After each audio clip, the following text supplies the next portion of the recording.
Hello बच्चों, welcome to Sunil academy. और आज की वीडियो में हमारा जो टॉपिक रहेगा वो रहेगा चैप्टर 2 पॉलिनोमियल का सबसे इम्पोर्टेंट टॉपिक, हॉट टॉपिक। और जो बच्चे जो हैं इससे डरते हैं और बच्चे हमेशा इसमें फंसते हैं, जबकि फंसने वाला इसमें कुछ है ही नहीं। टॉपिक रहेगा बेटा फैक्टराइजेशन, वो भी क्यूबिक पॉलिनोमियल का। एग्जाम के लिए बड़ा इंपॉर्टेंट टॉपिक है बेटा। अगर आप वीडियो देखते हो लाइक जरूर करिएगा और चैनल को लाइक सब्सक्राइब शेयर कमेंट जरूर करें। क्वेश्चन मैंने एक दे रखा है बेटा स्क्रीन पे। ये पॉलिनोमियल आपका जो चैप्टर है उसकी एग्जांपल है, ठीक है। इसको मैं सिंपलीफाई करके दिखाता हूँ। इसी तरीके से बाकी वाले क्वेश्चन भी आप आसानी से सॉल्व कर सकते हो। इसमें जो मेथड यूज होता है बेटा उसका नाम है हिट एंड ट्रायल मेथड। क्या नाम है उस मेथड का? Hit and trial method. मैं यहां लिख देता हूं, ठीक है। हिट एंड ट्रायल मेथड, इसी की मदद से इसको सॉल्व किया जाएगा। कभी कभी क्या होता है, इक्वेशन ऐसी होती है कि कॉमन लेके तुक्का लग जाता है, सिंप्लीफाई हो जाता है, लेकिन हर बार वो तुक्का नहीं चलता। तो इसलिए हमें वो तरीका सीखना है जिससे हर कोई क्वेश्चन सॉल्व हो जाए, ताकि हम फंसे ना कभी क्वेश्चन में। अब हिट एंड ट्रायल मेथड क्या कहता है बेटा? कहता है एक्स के बदले में खुद से वैल्यू डालते जाओ और जीरो से शुरू करिएगा।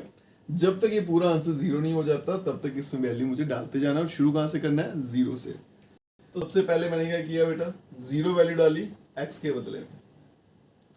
देखा, यहाँ एक्स था, मैंने जीरो लिख दिया, मतलब एक्स के बदले में जीरो डाला। तो यहाँ पे जीरो डाला तो जीरो बन गया, यहाँ डाला तो जीरो बन गया, प्लस यहाँ पे डालूंगा तो जीरो बन गया, और -120 बच गया। तो आंसर आया -120।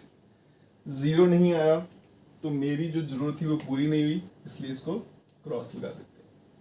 अब क्या करें, जीरो के बाद में नेक्स्ट वैल्यू क्या आती है? 1। 1 डाल के देखते हैं। तो P ऑफ 1, यहां 1 लिखूंगा तो 1 का क्यूब 1, इधर 1 लिखा तो 1 का स्क्वायर 1 होता है। 1 इंटू 23 किया तो बेटा 23 रहा। 142 को 1 से करूंगा तो 142 ही रहेगा, और माइनस आ गया 120। अब यहां देखो, प्लस वाले नंबर अलग कर लेते, माइनस वाले अलग। 142 प्लस 1 आ गया 143, 120 और 23 बन गया -143, और आंसर क्या आ गया? 0। यही मुझे इस क्वेश्चन में पता लगाना था। मान लीजिए 1 पे 0 नहीं आता तो फिर -1 डालता, उस पे भी नहीं आया तो नेक्स्ट नंबर क्या था? +2, फिर -2, फिर +3, -3 से चलते जाना है। मैक्सिमम क्या होता है? 2 पे आपका आंसर आ ही जाता है, 2 तक, उससे ज्यादा नहीं जाता। इसका क्या मतलब हुआ? जैसे मैंने x डाला, सॉरी x के लिए 1 डाली, therefore x equals to 1 is 0 of the polynomial. इसका क्या मतलब है बेटा कि जैसे ही मैंने x की वैल्यू 1 लिखी तो इस पूरे का आंसर क्या हो गया? 0 हो गया। इसलिए जो x के लिए 1 डाली उसको क्या बोला जाएगा? 0, हीरो बोला जाएगा, ठीक है। हीरो जीरो सेम सेम है ना, तो ऐसे आपको याद रखो, उसको क्या बोला जाएगा? Hero of the polynomial. Hero मतलब 0 ऑफ द पॉलिनोमियल। अगर मैं इसको उठा के यहां भेजूं तो क्या बनेगा? x minus 1। इसको बोलेंगे factor of the polynomial, is factor of the polynomial। अब समझे? जो आज तक आपको समझ नहीं आता था, x के लिए 1 डाली, सारा 0 हो गया, तो उसको क्या बोलेंगे? ये हीरो है इस पॉलिनोमियल का। नंबर को उठा के इधर भेजा तो फटाफट चेंज हो गया। अब ये क्या बन गया? फैक्टर बन गया।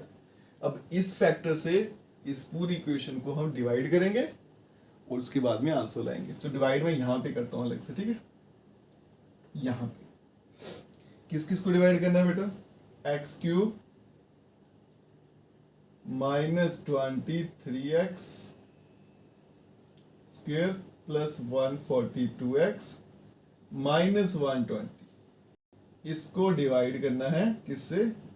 x माइनस 1 से। सारे का सारा क्लाइमैक्स जो है वो यहीं पे है, यहीं पे आपने फंसना है हमेशा। ये वाला पार्ट तो आसानी है, यहां पे आप ना फंसो। उसके लिए बेटा आपको क्या करना है, आप देखते जाना।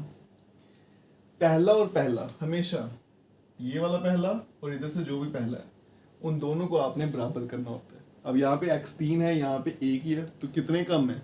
2 कम है ना। जितने कम है उसको लिख दो ऊपर। ये तो पहला स्टेप है, बड़ा आसान है। यहाँ से जो पहला है और यहाँ पे जो पहला है, दोनों को आप कंपेयर करिए, इतना कर ही सकते हो। इतना गिन ही सकते हो, यहाँ कितने x है, यहाँ कितने, यहाँ पे 3 है, यहाँ पे 1 है, तो कम कितने हैं? 2। उसको उठा के लिख दो ऊपर। अब अगला स्टेप क्या है बेटा, ये जितने भी नंबर यहाँ बैठे हैं उन सबको इसके साथ मल्टीप्लाई करते जाओ और आंसर नीचे वाली लाइन पे लिखते जाओ। बस 2 स्टेप ये दिमाग में बैठ गए, काम आसान। x इंटू एक्स स्क्वायर क्या बनेगा, एक्स क्यूब। इसकी बारी होगी, फिर नेक्स्ट वाले नंबर की बारी 1 इंटू एक्स स्क्वायर, ये नंबर है बेटा x, ये अल्फाबेट है, दोनों मल्टीप्लाई होंगे नहीं, साथ में जोड़ के लिख देंगे तो क्या आएगा 1x स्क्वायर लेकिन माइनस का, तो क्या है बेटा माइनस का एक्स स्क्वायर। अब क्या करना आगे, मुझे साइन चेंज करनी है। ये प्लस का है, इसका आगे कुछ नहीं है तो नीचे माइनस, इससे पहले क्या था माइनस, तो नीचे क्या आएगा प्लस। ये लाइन ड्रॉ की और जो जो कैंसिल होता है उसको कैंसिल कर दो। आपके लिए एक काम और आसान कर देता हूँ, पहले वाला हमेशा कटेगा, ये कभी भी नहीं बचेगा, ये याद रखना। पहले वाला आपने आंखें बंद करके काट देना है, अगले की सोचनी है। ये -23 है और ये क्या है प्लस का, ठीक है, इसके साथ कोई नंबर नहीं है तो 1 है, क्योंकि नंबर ही आपस में प्लस माइनस होते हैं। जो एक्स स्क्वायर होते हैं, जो अल्फाबेट होते हैं, उनको तो ऐसे उतारना है मुझे। तो ये -23 है बेटा और ये क्या है -1 नहीं है, इसके नीचे क्या है प्लस, ये वाला साइन है इसका +1। -23 अगर साइड में लिख दूं तो इस तरह से -23 + 1 क्या आएगा -22। तो नंबर क्या आ गया -22 और अल्फाबेट क्या है साथ में एक्स स्क्वायर।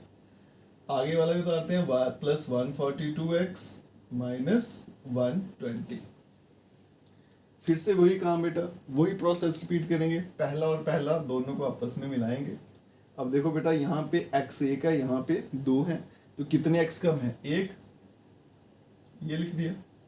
अब यहाँ पे बेटा 22 है, यहाँ पे 22 नहीं है, तो 22 भी तो कम है, तो साथ में 22 भी लिखेंगे। तो पूरा यहाँ पे क्या लिखूंगा मैं 22x, और साइन देखो यहाँ प्लस है यहाँ माइनस है, तो इसलिए क्या आएगा माइनस का साइन, क्योंकि इसके पास माइनस नहीं था, ये दोनों मुझे बराबर करने होते हैं, ठीक है। फिर से वही स्टेप, अब इसको उठा के मल्टीप्लाई, तो ये हमेशा सेम ही लिखना होता है -22x²। ये स्टेप आप याद रखना, फर्स्ट वाला हमेशा सेम लिखना, जो इधर है वही नीचे लिखना है। नेक्स्ट वाला ध्यान से, 1 को 22 से करूंगा तो 22x ही बनेगा ना, तो माइनस माइनस प्लस, तो बन गया +22x। अब साइन चेंज होंगे, ये माइनस है तो प्लस, प्लस है तो माइनस। अब इनमें से जो कैंसिल आउट होगा बेटा, पहले वाला तो हमेशा कटेगा, ये बचेगा ही नहीं। 142 - 22 किया तो बन गया 120, तो नीचे आ गया 120, साथ में x है और -120। फिर से बेटा फर्स्ट और फर्स्ट को आपस में बराबर करेंगे। अब देखो x बराबर है, यहाँ पे 120 है, वहाँ पे नहीं है, तो फिर क्या करना है बेटा, जो कम है वो ऊपर लिख देंगे, 120 मैंने यहाँ लिख दिया। अब ये क्या बन जाएगा, सेम उतार देना 120x, 1 को 120 से गया तो -120, साइन चेंज कर दिए माइनस प्लस, ये दोनों कट जाएंगे तो आंसर क्या आ गया 0। तो रिमाइंडर कितना बन गया बेटा 0, ठीक है। तो x - 1 इसका फैक्टर है, इसने इसको काटना ही काटना था। अब ऊपर जो इक्वेशन बनी ना उसको सिंप्लीफाई करना है, ये मेरा लास्ट स्टेप है। तो ऊपर जो इक्वेशन बनी उसको यहाँ मैं सिंप्लीफाई कर देता हूँ। क्या थी बेटा ये x² -22x + 120, ठीक है। इसको अगर मैं सिंप्लीफाई करूँ, फैक्टर ना हो तो क्या बनेगा x², ये 120 आ रहा है मल्टीप्लाई करके, तो ऐसे दो नंबर ढूंढने हैं तो वो क्या आएंगे -12x और -10x + 120। अब यहाँ देखिएगा बेटा -12 - 10 -22, मल्टीप्लाई करूंगा तो प्लस का 120, दोनों में x कॉमन आया तो यहाँ बचेगा x, यहाँ से हट गया तो 12 आएगा।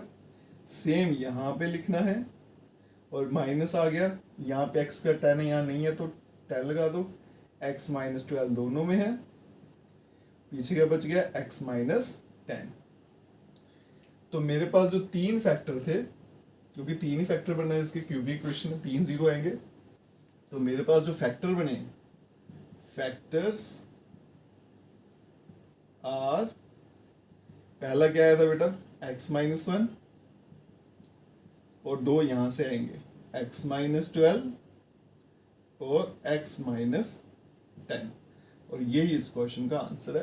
5 मार्क्स में क्वेश्चन आपको एग्जाम में पूछा जाता है। सबसे इंपॉर्टेंट क्वेश्चन बेटा यही है, क्यूबिक पॉलिनोमियल वाला। 1-2 बार प्रैक्टिस करिएगा, 100% आपको बेटा आसान लगेगा ये क्वेश्चन, ठीक है। वीडियो अगर आप देखते हो लाइक जरूर करिएगा, चैनल को लाइक सब्सक्राइब शेयर कमेंट जरूर करें। Best of luck.